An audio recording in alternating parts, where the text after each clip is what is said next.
સવારે 7:30 વાગે આસપાસ પોલીસ કંટ્રોલ રૂમમાં એક ભરતભાઈ કરીને છે એમનો ફોન આવ્યો કે મારા મિત્રએ મને જાણ કરી છે કે એણે મતલબ કે ભરતભાઈના મિત્રએ પોતાની માતાને ગળે ટૂંકો દઈ અને એનું મૃત્યુ નિપજાવેલ છે। આ બાબતનો કંટ્રોલમાં કોલ આવેલ, જેથી પોલીસ સ્ટેશનની ટીમ તાત્કાલિક સ્થળે પહોંચી અને ત્યાં 108ને પણ કોઈએ કોલ કરી દીધેલો, 108 પણ હાજર હતી અને એક ડેડ બોડી જે મહિલા છે મરણ જનાર જ્યોતિબેન ગોસાઈ, એની ડેડ બોડી ત્યાં હતી। ડૉક્ટર શ્રી છે એમણે એને મરણ જાહેર કરેલા અને આ જે હત્યા છે એ જ્યોતિબેનના પુત્ર નિલેશ ગોસાઈએ જાતે જ કરી છે એવું નિલેશ ગોસાઈ પણ ત્યાં હાજર જ હતો।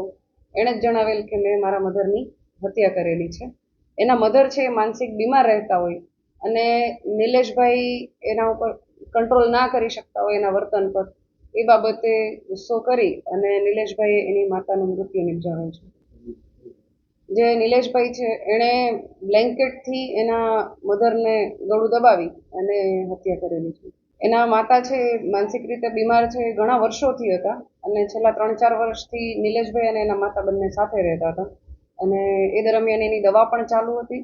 છેલ્લા 1 મહિનાથી એના મધર છે એણે દવા લેવાનું બંધ કરી દીધું હતું, જેથી એની માનસિક પરિસ્થિતિ છે એ વધારે વણસેલી હતી અને એના મધર આ બંને સાથે જ રહેતા, બંને એકલા જ રહે છે, અન્ય કોઈ એના પરિવારજનો એની સાથે કોઈ રહેતા નથી।